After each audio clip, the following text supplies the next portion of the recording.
तो दोस्तों नमस्कार, मैं हूं अनिल और रेसलिंग सुपर धमाल में आपका स्वागत है। तो दोस्तों क्या कल के मंडे नाइट रॉ में होगी the rock the final boss की एंट्री। दोस्तों आज की इस वीडियो में मैं आपको ये सारी चीजें बताने वाला हूं कि कल के मंडे नाइट में क्या क्या हो सकता है जॉन सीना और कोडी रोड्स के सेगमेंट के बीच में, और साथ के साथ इसकी अगले स्टोरी में कवर करूंगा कि पॉल हेमन क्या कर सकते हैं रेसलमेनिया 41 के मेन इवेंट में। इसलिए वीडियो के अंत तक बने रहें और अगर आप चैनल पर नए हैं सब्सक्राइब करने के बाद ऑल पर क्लिक करें, क्योंकि ये फ्री है और यहां आपको हर प्रकार की रेसलिंग जगत से जुड़ी हुई तमाम जानकारी मिलती है और मिलती रहेंगी। इसलिए वीडियो को लाइक करें, शेयर करें, सब्सक्राइब करने के बाद ऑल पर क्लिक जरूर करें।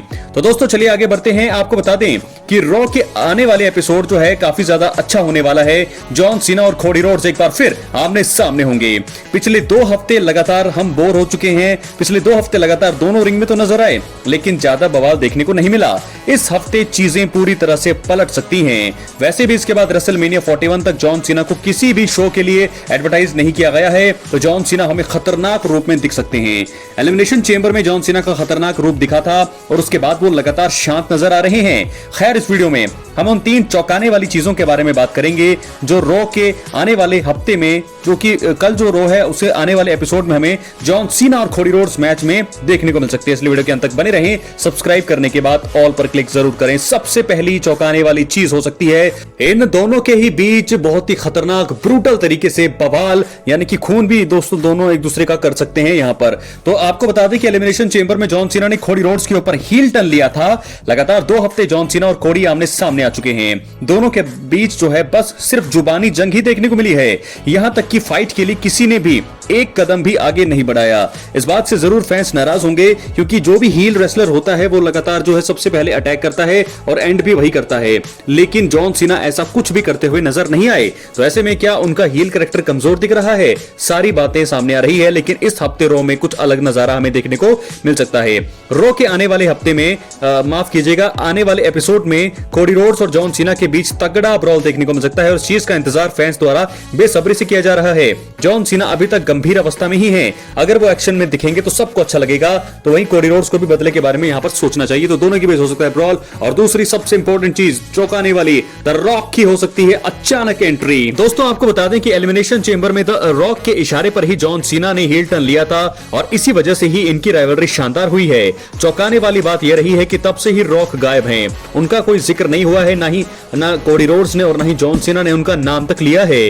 रॉक रॉ के आने वाले एपिसोड में आकर फैंस को सरप्राइज दे सकते हैं। उनके आने से कोडी रोड्स और जॉन सीना की फ्यूड और भी ज्यादा मनोरंजक हो जाएगी। अब लंबा समय हो गया है तो उनका रिंग में आना तो दोस्तों बनता भी है। इससे कहीं ना कहीं कंपनी को भी फायदा होगा। यह है दूसरा कारण, दूसरी चीज चौंकाने वाली जो हमें देखने को मिल सकती है। और मुझे इसके चांसेस सबसे ज्यादा लग रहे हैं, क्योंकि रॉक जो है इस समय जरूर सोशल मीडिया पर एक्टिव रहते हैं, लेकिन वो जो है अब जरूर उनको आना चाहिए। और रॉ के आने वाले हफ्ते में बहुत सारे मीडिया रिपोर्ट्स में भी ये कयास प्रेडिक्शन लगाई जा रही है, बताया जा रहा है कि रॉक आ सकते हैं कोडी और जॉन सीना के सेगमेंट के बीच में। और जब वो आएंगे तो होगा क्या, आप खुद जानते हैं, तो अटैक ही होगा कोडी रोड्स पर। और अगर रॉक आ गए तो कोडी रोड्स का बचना और भी ज्यादा मुश्किल हो सकता है। एक बार फिर अगर रॉक आ गए, और बहुत सारी मुझे लगता है कि वो अनाउंसमेंट भी कर सकते हैं, साथ के साथ जो है वो अटैक भी करेंगे कोडी रोड्स पर।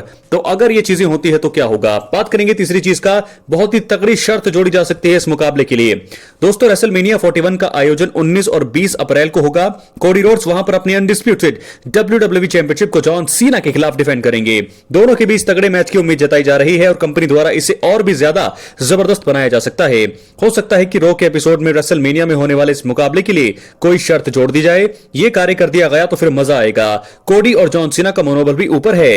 रॉक खुद आकर इस शर्त के बारे में बता सकते हैं। मुझे लगता है कि रॉक अगर आएंगे तो रॉक ये 2 चीजें कर सकते हैं। अटैक तो वो करेंगे ही, कर सकते हैं अटैक, लेकिन साथ के साथ जो है वो इस मुकाबले के लिए एक नई शर्त लेकर के आ सकते हैं। और सबसे पहले आपको बता दें कि प्रोमो में सबसे अच्छे हैं रॉक। यहां पर प्रोमो दे सकते हैं। प्रोमो के दौरान हम ये बता सकते हैं कि रॉक कोडी रोड्स और जॉन सीना के बीच कौन सी शर्त मुकाबले में जोड़ी जा सकती है। और साथ के साथ उसके बाद हमें यह नजारा देखने को मिल सकता है जो आपके सामने हमने पेश किया है। एलिमिनेशन चेंबर में एक बार फिर मुझे लगता है अगर रॉक और जॉन सीना साथ होंगे, कोडी अगर अकेले होंगे, तो जरूर यहां पर अटैक हो सकता है और एक बार फिर गिरे पड़े मिलेंगे हमें कोडी रोड्स, या फिर कोई बैकअप के लिए भी आ सकता है, तो वो हमें आने वाली रो में पता लगेगा। लेकिन फिलहाल अब हम बढ़ेंगे दोस्तों अगली स्टोरी की तरफ जो जुड़ी है पॉल हेमन से।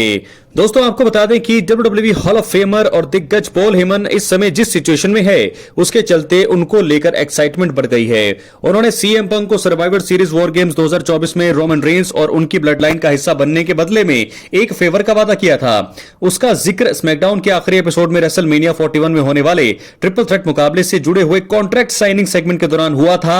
ऐसे में ये जानते हैं कौन सी है वो 3 चीजें जो पॉल हेमन द्वारा रेसलमेनिया 41 में की जा सकती हैं। तो चलिए दोस्तों वीडियो के अंत तक बने रहें। तो उससे पहले हम बात करते हैं सबसे पहली चीज का। रेसलमेनिया 41 में पॉल हेमन उस फेवर का खुलासा कर सकते हैं जो उन्होंने सीएम पंक को देना है। दोस्तों सीएम पंक WWE के अपने पिछले सफर में पॉल हेमन के साथ काम करते थे। पॉल हेमन ने अपने करियर में कई सुपरस्टार्स के साथ काम किया है और रोमन रेंस उसमें मौजूदा नाम है। अब अगर बात करें सीएम पंक की, तो उनको जो फेवर दिए जाने का जिक्र स्मैकडाउन में हुआ उसका खुलासा पॉल हेमन रेसलमेनिया 41 में कर सकते हैं। पॉल हेमन के चेहरे की रौनक उस समय चली गई थी जब पंक ने ट्रिपल थ्रेट मुकाबले कॉन्ट्रैक्ट साइनिंग सेगमेंट के दौरान इसका जिक्र किया था। वैसे फैंस अपने कयास लगा रहे हैं और आप भी लगा सकते हैं, मैं भी वही लगा रहा हूं, प्रेडिक्शन कर रहा हूं। लेकिन साल के सबसे बड़े शो में इस रहस्य से पर्दा उठ सकता है कि आखिरकार पॉल हेमन ने रोमन रेंस की जानकारी के बिना सीएम पंक को क्या वादा किया था। तो ये चीजें हो सकती है। बात करेंगे अब दूसरी चीज का। पॉल हेमन WWE रेसलमेनिया 41 में रोमन रेंस को दे सकते हैं सदी का सबसे बड़ा धोखा। जी हां दोस्तों, 2020 से लेकर अब तक असली द ब्लड लाइन के सफर में रोमन रेंस, पॉल हेमन, जे उसो, जिमी उसो, सोलो सिकोआ और सैमी ज़ेन ने हर तरीके के पल देखे हैं। इस ग्रुप को कभी जे और सैमी छोड़कर चले गए तो कभी उन्होंने वापसी कर ली। वहीं सोलो ने रोमन को धोखा दे दिया। एक चीज जो अब तक बरकरार है वो है पॉल हेमन का रोमन रेंस की तरफ अटूट समर्पण। वो कभी भी रोमन रेंस को धोखा देते नहीं दिखे हैं। हालांकि अगर बात करें पॉल हेमन के पुराने इतिहास की, तो उन्होंने सीएम पंक और ब्रॉक लेसनर तक को धोखा दिया है। पॉल हेमन इसी तरह से रोमन रेंस को भी धोखा दे सकते हैं और ऐसा रेसलमेनिया 41 में हो सकता है। क्या है आपकी राय? अपनी राय कमेंट बॉक्स में जरूर दें। जो मैंने आपको बातें कही हैं, क्या आप उससे इत्तेफाक रखते हैं? पॉल हेमन जो है एक ऐसे मैनेजर रहे हैं, एक ऐसे आपको बता दें कि मैनेजर रहे हैं जिन्होंने सीएम पंक, ब्रॉक लेसनर को मैनेज किया है, दो WWE के सबसे बड़े नाम, लेकिन धोखा दोनों को ही दिया है। ऐसा नहीं है कि उनके साथ वो बरकरार रहे हैं। अब रोमन रेंस के साथ भी वो जो है काफी टाइम से बरकरार रहे हैं, 5 सालों से। तो वैसे भी जब कोई अगला सुपरस्टार उभरता है, जिसको भरने का मौका दिया जाता है कंपनी द्वारा, पॉल हेमन उनके साथ चले जाते हैं। तो ब्रॉन ब्रेकर के साथ जा सकते हैं पॉल हेमन, या सेथ रॉलिंस के साथ जा सकते हैं, फिर से सीएम पंक के साथ जुड़ेंगे, देखने वाली बात होगी। लेकिन जरूर अब वो टाइम आ चुका है कि रोमन रेंस को धोखा मिल सकता है पॉल हेमन से, और वो भी रेसलमेनिया 41 के मंच में। क्या है आपकी राय? जरूर दे। बात करेंगे तीसरे और आखिरी चीज का। दोस्तों तीसरी चीज है, सभी को चौंकाते हुए पॉल हेमन रेसलमेनिया 41 के बाद भी रोमन रेंस के साथ बने रह सकते हैं। देखिए नेल्ले पे दैला यहां पर मार दिया है। 2020 में द ब्लड लाइन शुरू हुआ था, उस समय से रोमन और पॉल हेमन साथ हैं। फैंस ये उम्मीद कर रहे हैं कि रोमन को पॉल से रेसलमेनिया 41 में धोखा मिलेगा। क्या हो अगर ट्रिपल एच सबको हैरान करते हुए ये प्लान करें कि ये दोनों एक साथ ही रहेंगे। ये जरूरी नहीं है कि साथ में रहने वाले 2 लोगों को तोड़ना ही आपको अच्छे परिणाम देगा। ऐसे में शायद WWE ये प्लान कर सकती है कि द वाइज मैन अपने असली ट्राइबल चीफ के साथ ही रहेंगे। इसके चलते जो समीकरण बनेंगे वो रोमांच को और भी ज्यादा बढ़ा देंगे। तो दोस्तों बहुत ही सारी चीजें मैंने आपको बता दी हैं, 3 बड़ी चीजें बता दी हैं जो रेसलमेनिया 41 में पॉल हेमन कर सकते हैं रेसलमेनिया 41 के बड़े मंच में। क्या है आपकी राय? अपनी राय कमेंट बॉक्स में जरूर दें। रोमन रेंस, सीएम पंक, धोखा, बहुत सारी चीजें, फेवर, सीएम पंक वहां पर होंगे, तो ये सारी चीजें देखनी होगी कि रोमन रेंस क्या करेंगे, सीएम पंक क्या फेवर की मांग करेंगे, वो फेवर क्या है।